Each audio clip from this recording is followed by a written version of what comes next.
industrializes. And yes, I mean you too, Southern United States of America. I think everyone should industrialize to make America great again.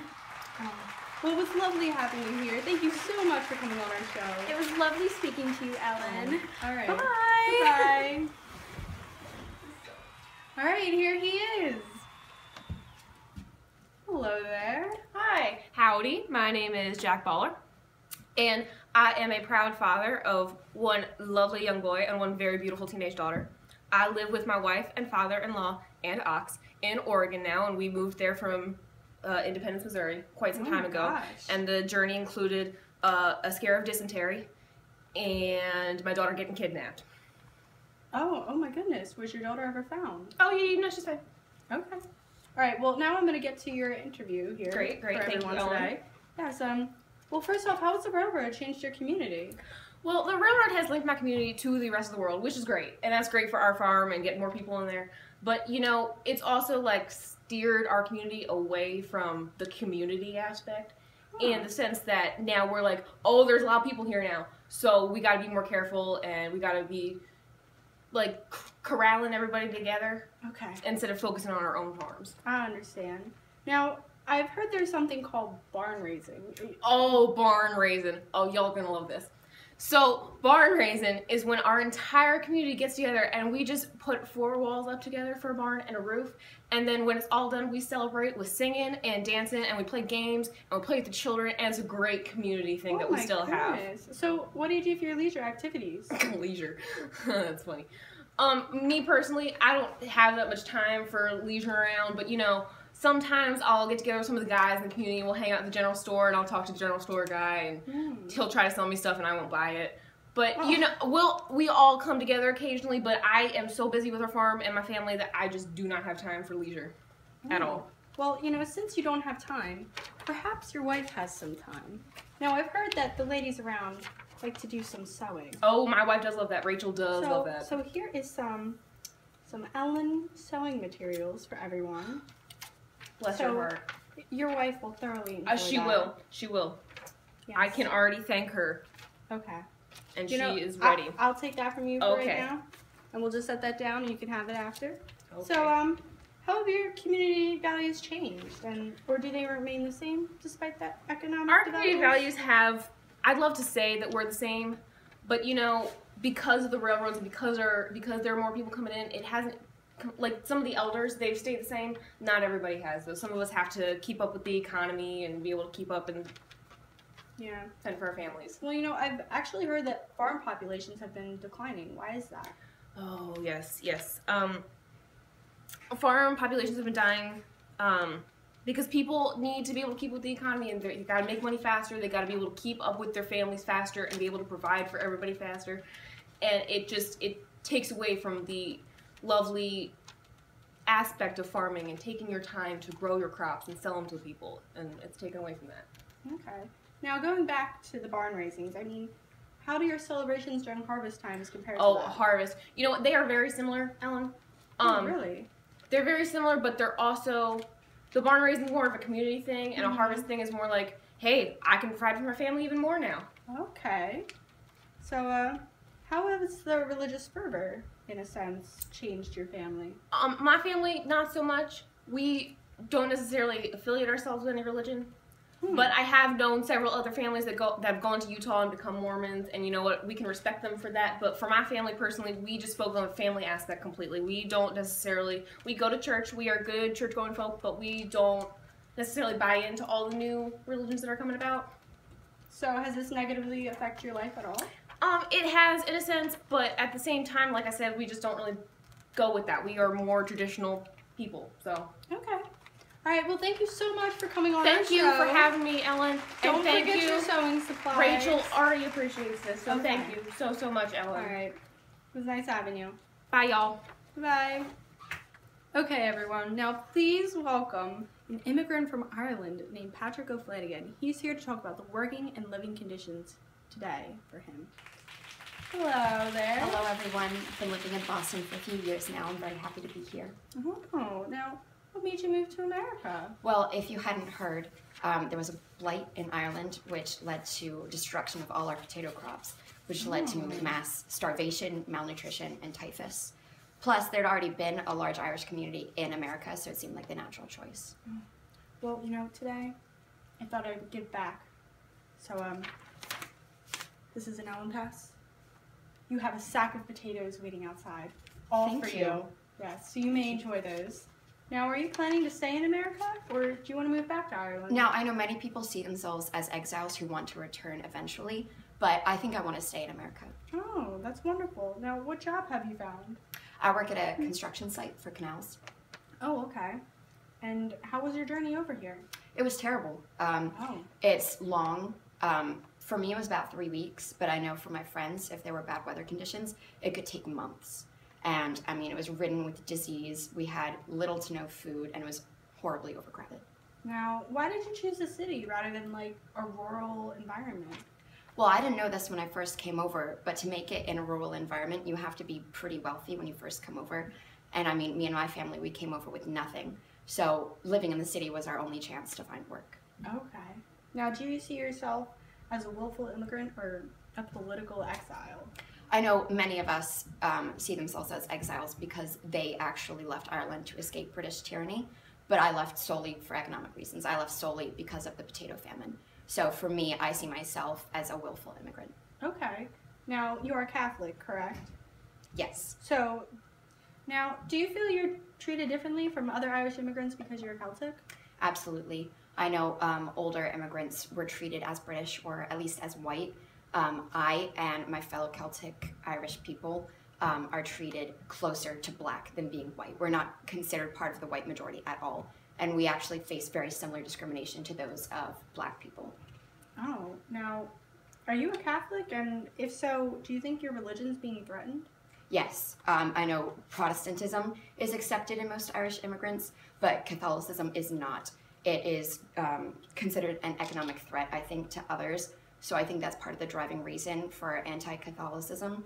And I know in Massachusetts especially, we've been victim to a lot of anti-Catholic marches and violent anti-Catholic protests. Oh, okay, well, I'm so sorry to hear about all of this.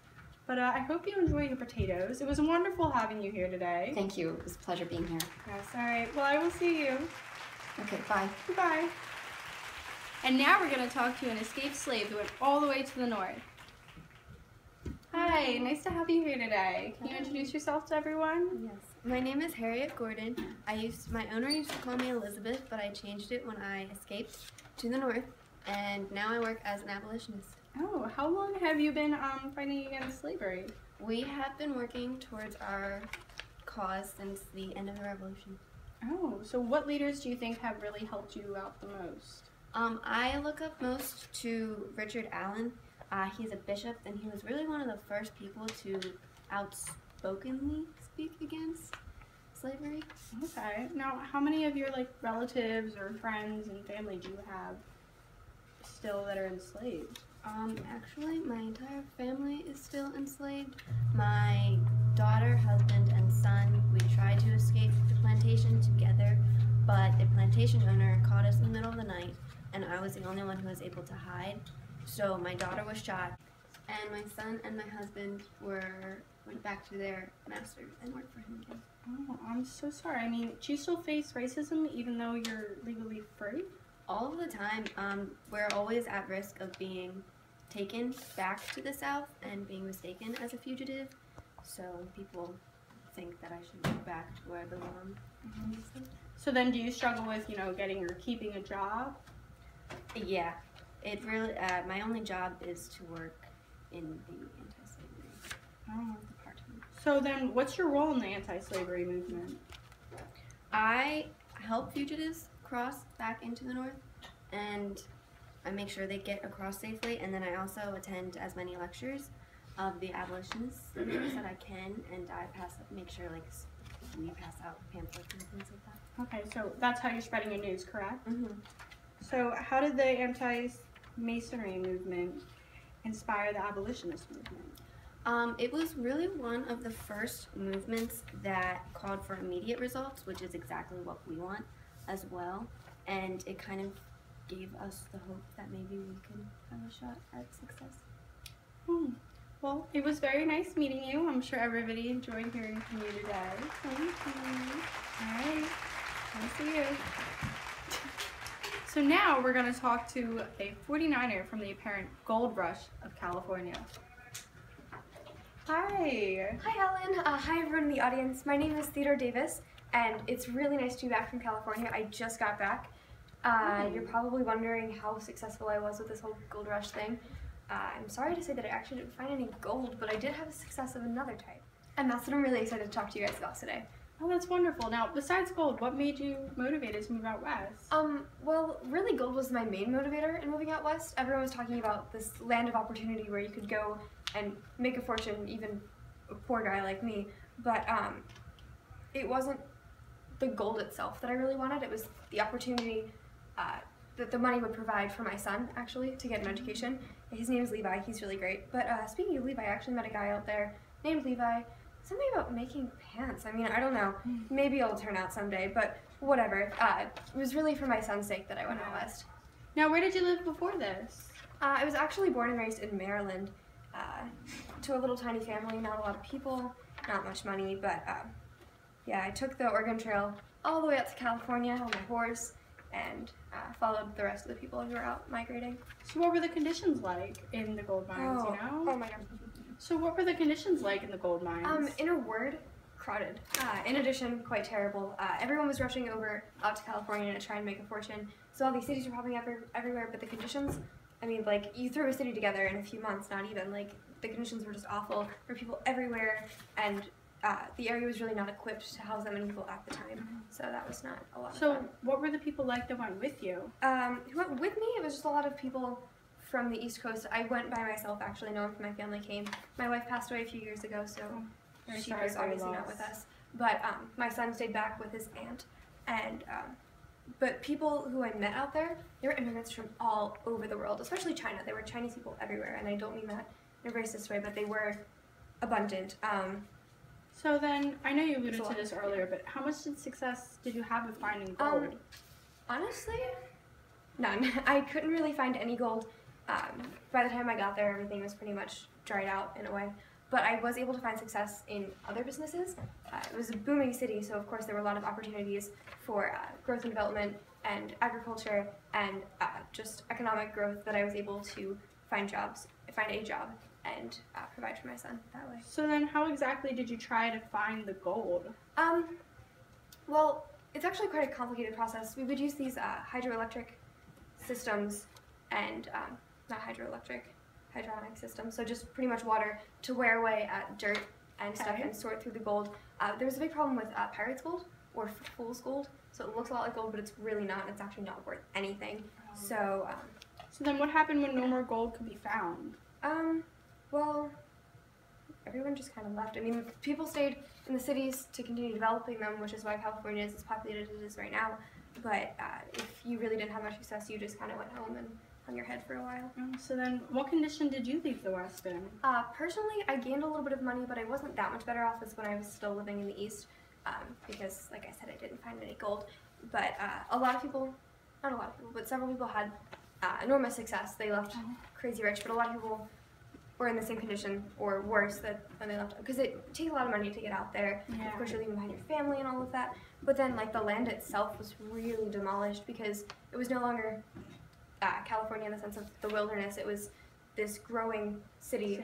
And the process which you use to get the dirt out of, or the gold out of the dirt, actually left the area uninhabitable, and so we kind of destroyed everything.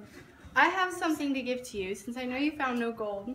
This is perhaps one of the most treasurable things ever. It's an Ellen gold necklace. It's pure gold. This is wonderful. Thank you so much. Yes, and it was wonderful having you here today. It was wonderful meeting you as well. All right. Thank you. Goodbye. Bye. All right, everybody. You've just watched another episode of Season 12 of The Ellen Show. Today we covered farm life in the Northwest, the gold rush in the West, city life for the rich, the struggles of being Irish, and being a free person of color. Hopefully this has given everyone a little perspective and helped us come to be one big American rainbow. Thank you for your time.